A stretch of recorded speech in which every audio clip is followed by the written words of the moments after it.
There's a number, a single milestone, that has this incredible power to change the very fabric of your life. I'm talking about the way you sleep at night, the way you show up to work, how you see the world. And no, it's not $1,000,000. This isn't about fancy cars or luxury watches. We're talking about a key, a psychological key that unlocks you from a mental prison you might not even know you're in. It's the key that finally silences that constant low-level hum of anxiety that follows millions of us every single day. Today, we're not just talking about a financial goal. We're going to break down the profound personal transformation that happens when you save your first $10,000. Because this isn't just about money, it's about freedom. So let's dive in and see what that freedom really feels like. Does this sound familiar? You're lying awake, it's 3 in the morning, you're just staring at the ceiling. But your mind is racing. It's playing this horror movie of every possible financial disaster that could hit you tomorrow. The car breaking down on the way to that big meeting. Your laptop, the one you need for work, just dying. An unexpected medical bill showing up in the mail. A single piece of paper that could wreck your whole month, maybe even your year. For so many of us, this isn't just some passing worry. It's a constant background noise that dictates our lives. It's the soundtrack to every decision we make. This feeling, it has a source. It's like you're in invisible walls, and we're going to call it the $0 cage. When you have zero savings, you're not really living. You're just surviving. Your life isn't about making choices for your future. It's about reacting, constantly reacting to whatever the present throws at you. Every single dollar that comes in, it's already got a job, right? Rent, food, bills, debt. There's no backup, no reserves. You're like a goalie in a soccer game facing 100 balls being kicked at you all at once. Your entire financial life is just defense, blocking the next hit, deflecting the next crisis, just trying to stay on your feet until the sweet relief of the next paycheck. And let me tell you, it is an utterly exhausting way to live. And what's so sneaky about this anxiety is how it shows up in the smallest moments. We're not just talking about fearing big disasters here. It's the emotional toll of 1,000 tiny cuts all day long. It's you standing in the grocery aisle, completely paralyzed by the 70-cent difference between 2 boxes of cereal, doing mental gymnastics to justify it. It's that awful pang of shame when you have to lie to a friend and say you're busy because you can't admit that a $20 dinner would completely derail your budget for the week. Each of these tiny little decisions chips away at your most precious resource, your mental energy. Psychologists call it decision fatigue. And by the end of the day, you're just too drained to think strategically about your life because you've spent all your brain power just trying to survive. But what if there was a key to this cage? This is it. $10,000. Look, I know that number might seem kind of random, and for some of you, it might feel impossibly out of reach right now. But I want you to understand, this figure is a profoundly significant milestone, both psychologically and mathematically. It's not just money. It represents a fundamental shift in your reality. It's the amount that takes you from being constantly fragile, where one wrong move is a total disaster, to a state of resilience. This isn't about getting rich, it's about becoming secure. And that security? That simple feeling of having a buffer, it changes everything. Okay, and here's the most crucial thing to get. The real benefit of this money isn't what it can buy. It's the quiet, unshakable confidence it gives you. Financial experts call this the emergency fund effect. That peace of mind that comes not from going out and spending the money, but from just knowing it's there. And this is not some fuzzy feeling, okay? This is biochemical. Neuroscientists have actually found that having a financial safety net literally lowers the levels of cortisol, your body's main stress hormone, that are flowing through your brain. So when we talk about peace of mind, we're talking about a real physical change in your brain chemistry. With less cortisol, you're calmer, you think more clearly, and you're way less likely to make panicked, short-sighted decisions. And this right here shows you the difference in your day-to-day life perfectly. Imagine this. You're driving, and your car's check engine light flicks on. Without savings, that little orange light might as well be a siren signaling a total catastrophe. Your heart pounds, your mind races. How am I going to pay for this? Do I have to borrow money? Am I going to be able to get to work tomorrow? It's a full-on crisis. Now, picture the exact same thing happening, but this time you have $10,000 in the bank. The light comes on. You feel a flicker of annoyance. It's an inconvenience, for sure, a hassle you have to deal with, but it is not a disaster. That massive shift from heart-pounding panic to a manageable annoyance, that is the freedom we're talking about, and it sends ripple effects into every single corner of your life. This buffer isn't just a feeling, it is a practical shield. The reason 10 grand is such a powerful number is that it basically neutralizes the vast majority of common financial emergencies that keep people trapped in that stressful paycheck-to-paycheck cycle.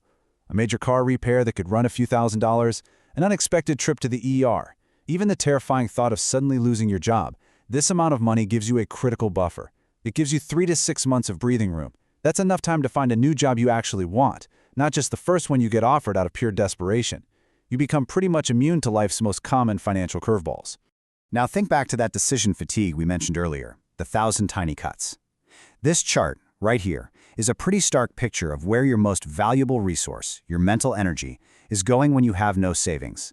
The huge majority of it, a staggering 90%, is just eaten up by low-level worry and basic survival math.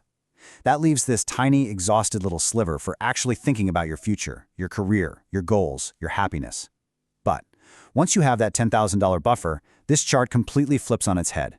The worry shrinks, the survival math almost disappears, and all of a sudden you have this huge reserve of mental energy that you can point towards building a better life. And this is the ultimate transformation. You stop playing defense and you start playing offense. Life stops being just a series of fires to put out, and it becomes a field of opportunities to seize. For instance, maybe you hear about a professional certification that costs $2,000, but it could boost your salary by $10,000 every single year. Without savings, that's just an impossible dream. With savings, it's a simple, no-brainer investment in yourself. You can finally think long-term, not just about how to make it to Friday. You can build, you can create, you can grow. So, if the benefits are so clear, how do you actually get there? Well, most people think the answer is just discipline. They think it's about gritting your teeth, forcing yourself to save, having superhuman willpower. They treat it like a crash diet. Cut back on everything, suffer for a few months, and then, almost always, you burn out and go right back to your old habits. But that approach almost always fails, and the reason why is so important. The real, lasting change doesn't happen on the surface with discipline. It has to happen on a much deeper level, the level of your identity. This right here is probably the single most important idea in this entire explainer. The hardest part is not the act of saving money. It's developing the identity of someone who saves money. The goal is not to just do saving. The goal is to become a saver. It's a fundamental shift in who you are. Because when you start to truly see yourself as a person who's intentional with their money, a person who builds for the future, your daily actions just start to line up with that identity automatically. You don't have to fight yourself anymore to make the right choice. The right choice just becomes the natural, easy thing to do. Of course, this identity doesn't just appear overnight. It's a journey, right? It's a process of building proof for yourself. Saving that first $1,000, honestly, that's often the hardest part. It takes conscious effort, constant willpower. You have to make some real changes. It can feel like a battle every single day. But then, after you hit that first milestone, something really amazing starts to happen. The next few $1,000s get easier, you've built up those mental muscles, the habits are forming, and by the time you're saving that final $5,000 to hit your goal, the process feels almost automatic. It's not a sacrifice anymore, it's just who you are. And this whole journey teaches you the single most important skill in building wealth. And it's not what most people think. It is not about earning more money. It's about keeping the money you already have. I mean, we all know people who make six-figure salaries but are somehow always broke, living paycheck to paycheck, just stressed out all the time. They're like someone trying to fill a bucket that's full of holes. And we might also know someone with a much more modest income who, just by being intentional, has built up real savings and lives with this deep sense of peace and security. The difference isn't their paycheck, it's their mindset. Reaching that $10,000 mark is like a masterclass in plugging the holes and developing that wealth-building mindset of a keeper. Now, at this point, you might be thinking, okay, that all sounds great, but where does this money actually come from? I don't have thousands of extra dollars lying around. But check this out. For a lot of people, the money is already there. It's just flowing out in these small, almost invisible streams. The average American spends over $3,000 a year on little conveniences. Takeout coffees, lunches out, subscriptions they totally forgot about. And notice how close that number is to what you'd need to save every year to hit 10 grand in about 3 years. See, this isn't about painful deprivation. It's about awareness. It's about consciously deciding to redirect your spending from things that give you a fleeting bit of pleasure to something that will give you lasting freedom. So let's make this real. How do you start today? The path does not begin by trying to save $1,000 a month. That's just a recipe for burnout.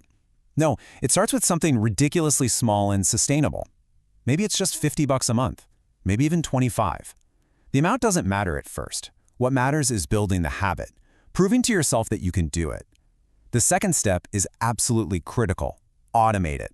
Set up an automatic transfer from your checking to your savings for the day after you get paid. Don't even give yourself the chance to miss the money or talk yourself out of it. And finally, When you hit that first $1,000, you have to celebrate it, acknowledge the win. You are proving to yourself that you are becoming a saver, forging that new identity one small victory at a time. Because in the end, the most profound changes this journey brings have very little to do with your bank statement. It's really about the quality of your daily life. It's the ability to sleep soundly through the night without that 3 a.m. panic attack about some unexpected bill. It's having more emotional energy for your family, for your friends, because you're not constantly being drained by money stress. It's that quiet confidence you have when you walk into a salary negotiation, knowing you don't desperately need this job. It's the freedom from that endless, draining mental math of every single purchase. It's the power to say yes to an opportunity instead of always having to say, I can't afford it. So let's be really clear about this. $10,000 is not the destination, it's the catalyst. The money, it's just a tool. The process of saving it is what forges a new version of you, a more resilient, more confident, more strategic person who is no longer a victim of their circumstances, but is the architect of their own life. The real prize isn't the number in your account, it's the person you had to become to get it there. So the final question isn't just about what you'll do with the money. The real question is, who will you become in the process?